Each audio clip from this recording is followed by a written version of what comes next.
Hi, I'm Jason Houtsma, guitar instructor for WorshipArtistry.com. In this video, we are going to talk about how to play your guitar like it's a drum kit. Now, I don't mean flipping it over and starting to wail on it, all right? I mean, you could do different things like that, but that's not the most practical thing.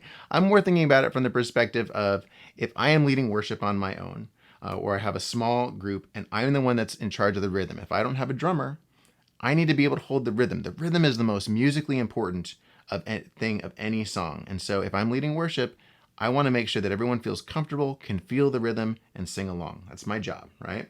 And so what we're going to do is we're going to break down first all the roles of the parts of a drum kit, and then we're going to put those on the guitar and then talk about how we can build songs dynamically. And you can apply this to any song you ever play, okay? We're just going to think about things a little bit differently. So first, let's go ahead and talk about the drum kit, all right?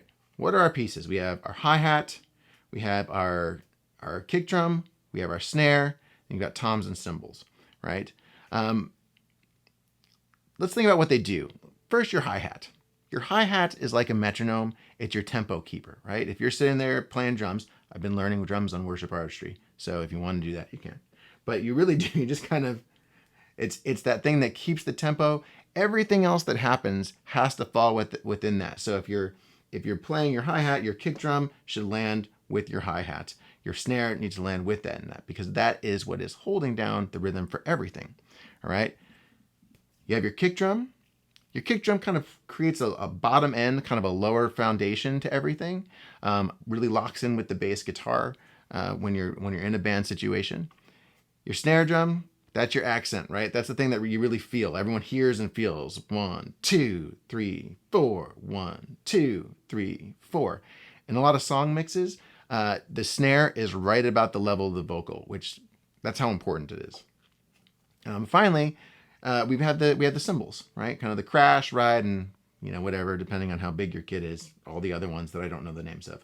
But the idea is that that it creates kind of that higher frequency. It builds dynamic. So that's the role of those pieces. So what we're going to do now is we're going to look at our guitar and talk about each thing that we do that kind of takes that role, and then learn how to emphasize those to really make it feel like we have a rhythm going, not just strumming our guitar. Okay, so first off, we have our hi-hat. All right, our hi-hat is our strumming hand, okay? Our hand is always going. It stays in tempo. It's either going at an 8th note pattern or a 16th note pattern, and everything we do, it's actually easier than the drums because everything we do just falls within that strum pattern. So whereas when you're playing drums, you have to your hi-hat, your kick, and then your snare at the same time, if it's like a simple groove, right? That you're having to do all that with lots of limbs, right?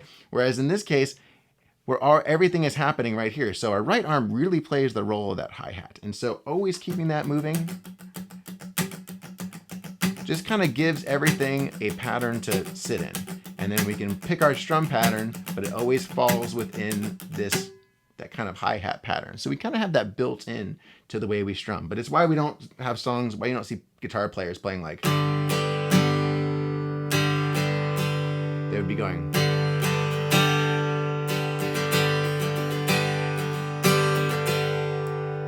Just helps everything kind of feel more pocket and not get lost in the rhythm. That's that movement.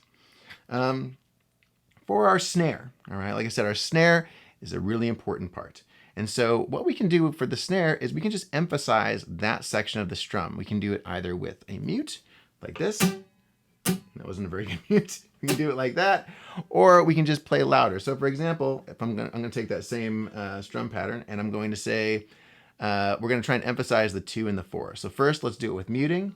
1, 2, 3, 4. 1, 2, 3, 4. 1, 2, 3, 4.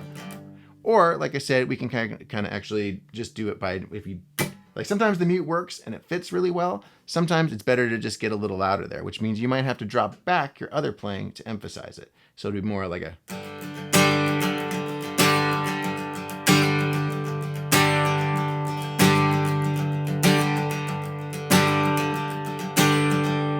So I'm actually strumming every time. I'm just using that extra hit on the 2 and the 4 to create more of a feel and give everybody more of a sense of kind of where they are in the song.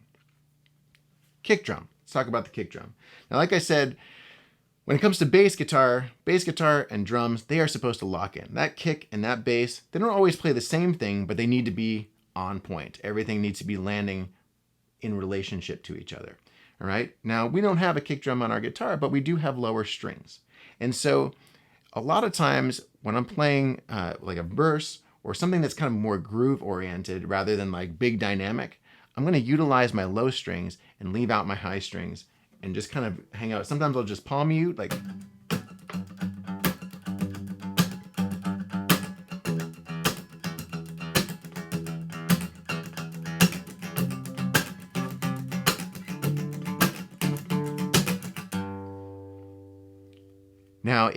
Now, that might feel like a little bit naked, right? That's very rhythm heavy, but you might, like if you're playing in a room and if you're like, nobody can hear me, you can go bigger. You can either use the open chords, but still just kind of stay in that lower register.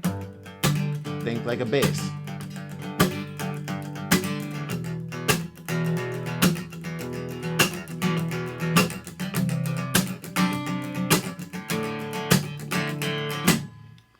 Or what I do a lot of times is I will use power chords. Power chords are super underutilized on the acoustic guitar. Like electric guitar players are like power chords, and acoustic guitar players are often like, what's that?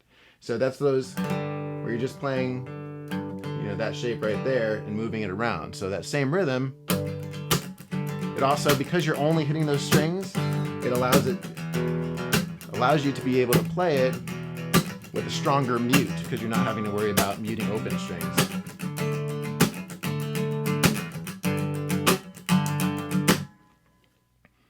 So now we've got that bass, we've got the hi-hat, that chicka chicka that's happening all the time, and then we're also emphasizing that 2 and 4 for the snare. Now, cymbals, those are about dynamic, right? Those are about getting big. And so if you think about cymbals, they're in a higher frequency range.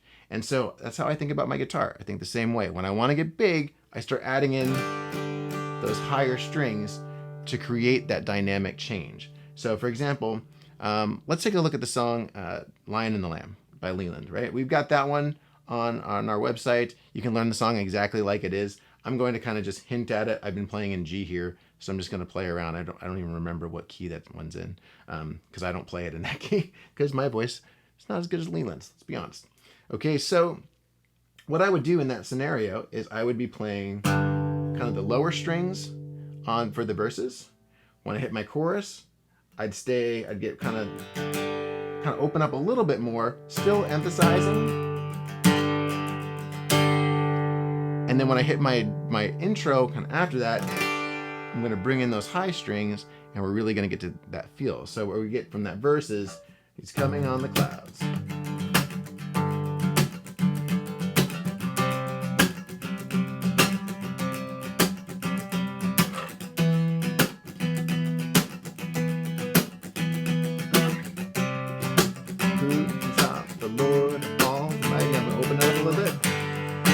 God is the lion.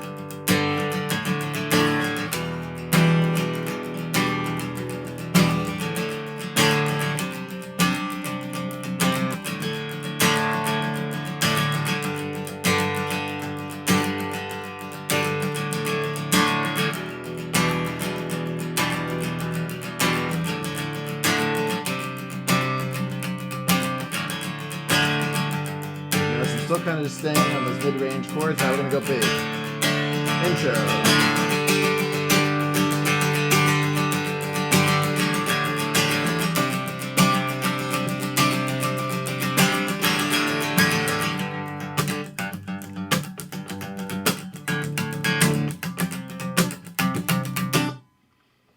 So you see how that creates a lot of dynamic. It allows us to keep the rhythm. You're able to sit in that.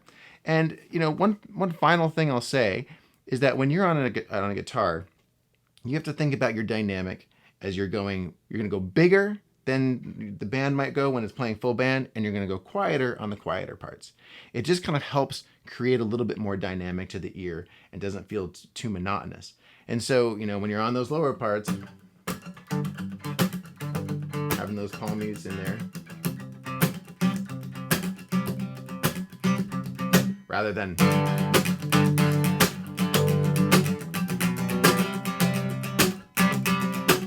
Right?